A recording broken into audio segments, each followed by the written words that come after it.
This is your Vigilant Liberty Radio News from Independent Journal Review for Friday, February 6th.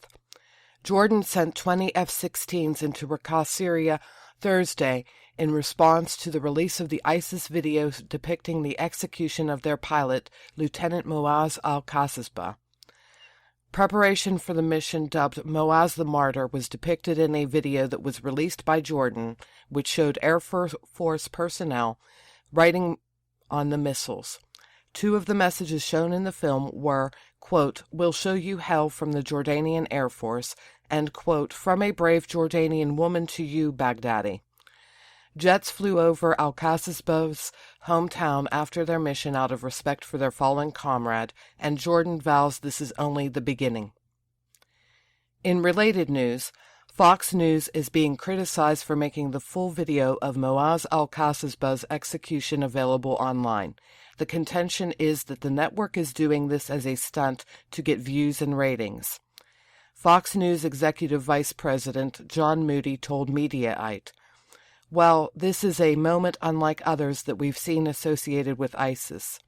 The barbarity has always been well established, but this is something that has already been and will continue to be a galvanizing moment for the Kingdom of Jordan.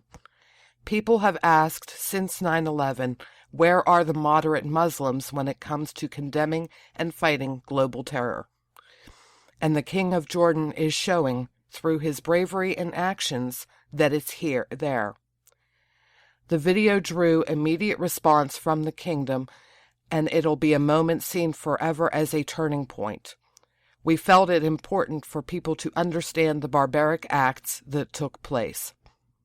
Fox News remains the leader in ratings among cable news channels in the U.S. I'm Liz Harrison, and this has been your Vigilant Liberty Radio News from Independent Journal Review for Friday, February 6th.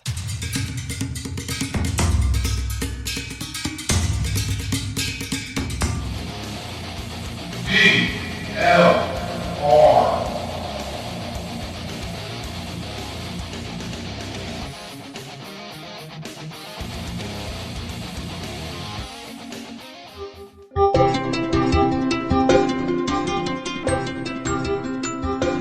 This show is produced by IJReview.com.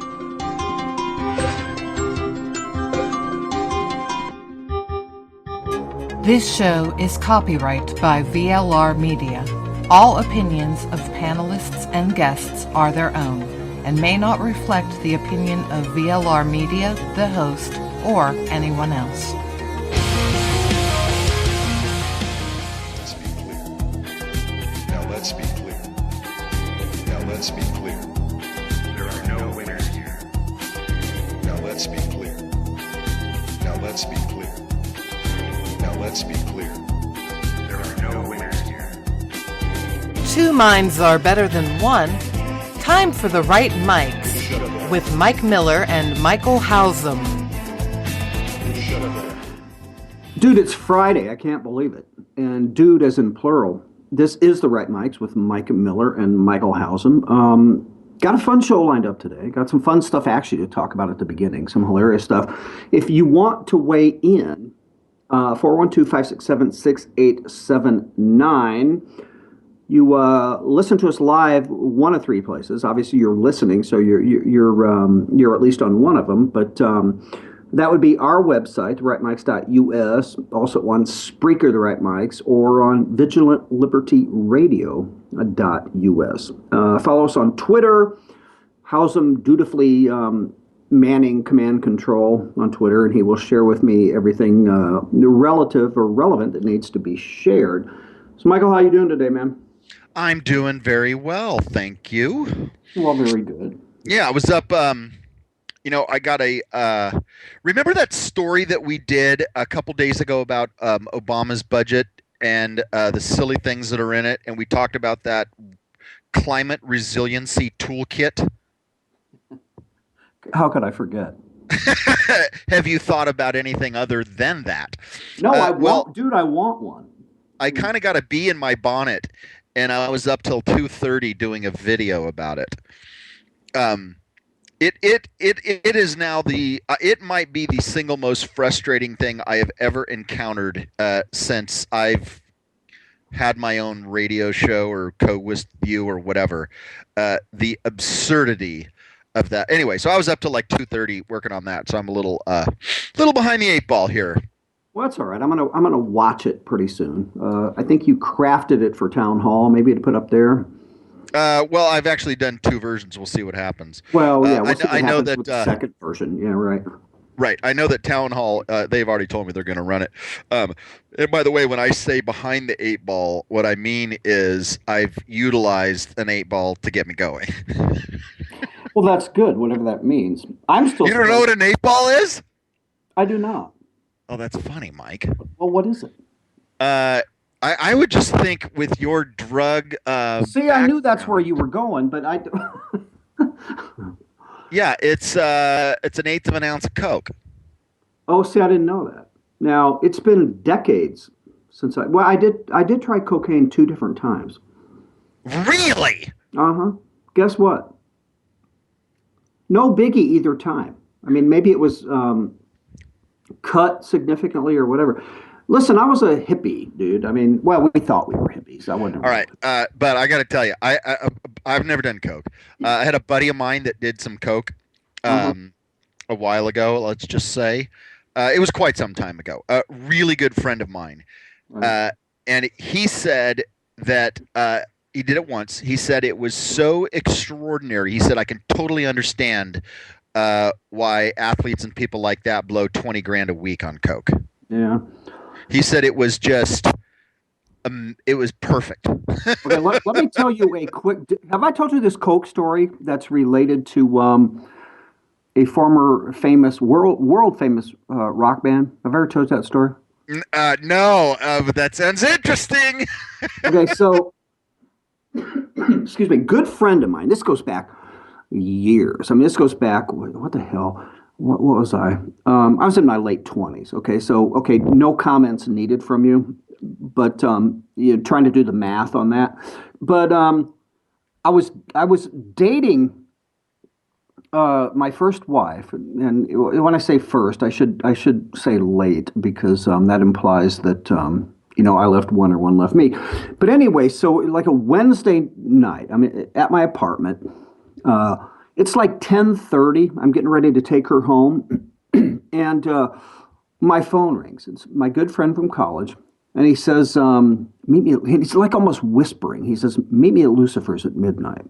Lucifer's was a pickup bar here in Indianapolis. I said, "Are you crazy? I got to work tomorrow." I said, "Dude, meet me at Lucifer's at midnight. You won't be sorry." Then he hangs up. I'm sorry. You know what? I wasn't really paying attention. You said you were going to meet your chick with Lucifer? No, I'm sorry. Go ahead. I'm kidding. Yeah, well, so I thought, damn it, all right, I go. So I show up at midnight, work night, right? I have a beer waiting for him. No Joel. I have another beer. It's like, I don't know, 12:20, almost 12:30, and like that bastard punked me, So I'm leaving pissed.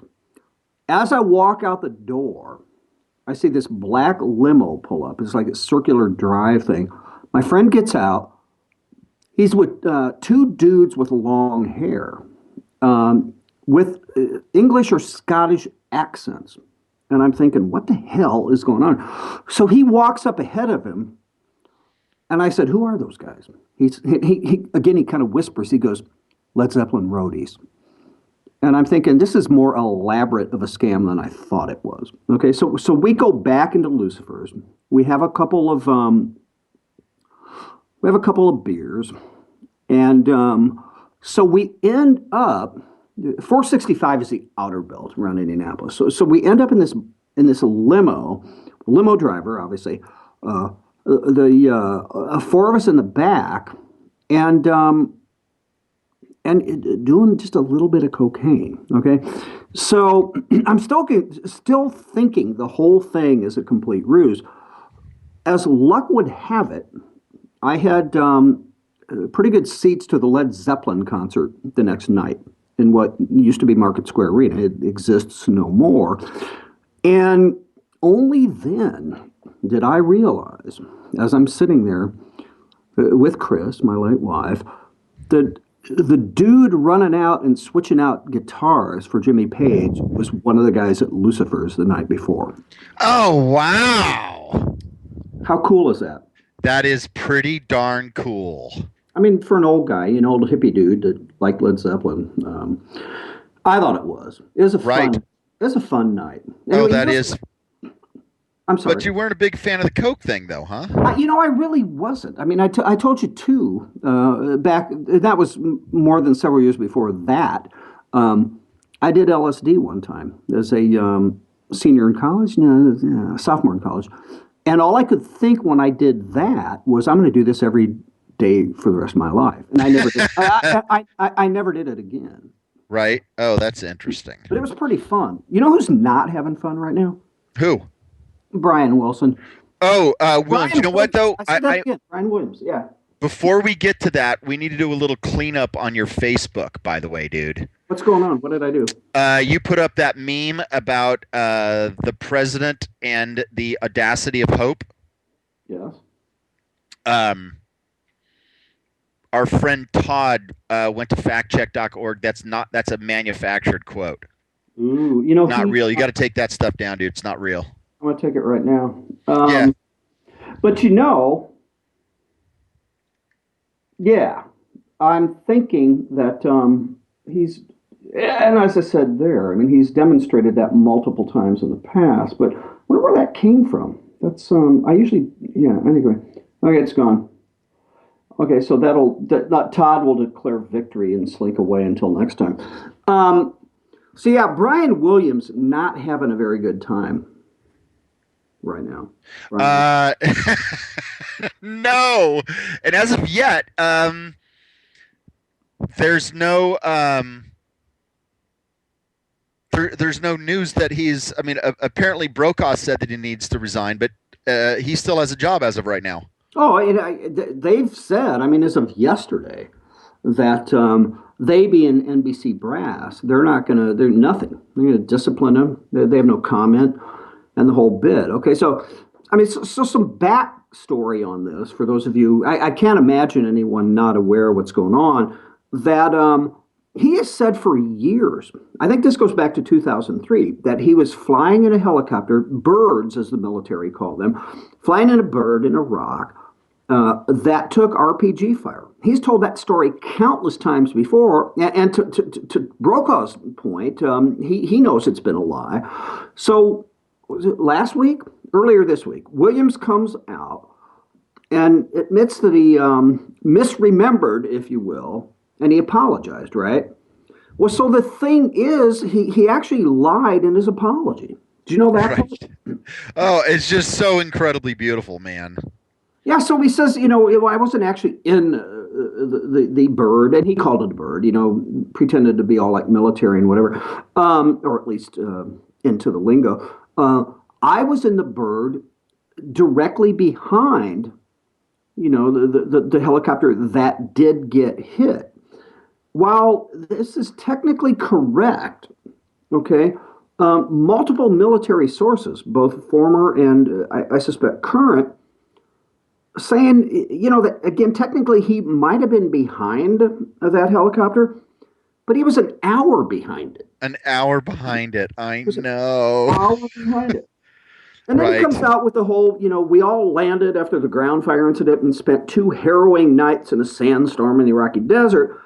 Again, a military reporter, Stars and Stripes, saying nobody ever saw him there. In that harrowing 2 nights in the Iraqi desert. I mean, like Dan Rather-ish, isn't it? Yeah, who, by the way, Rather thinks he should keep his job. Also, I don't know if you saw this, Mike, that there's some questions about some things that he said he experienced when he was covering Katrina as well. Exactly. Go ahead, and I've got that here too, but if you have it in front of you, go ahead and bust that out. Oh, you know what? I don't. I just saw that. Okay, so he says, I don't know when he said this. I mean, I actually, you know, people are fact checking the crap out of him all over the place now, except for Todd because he fact checks me all the time.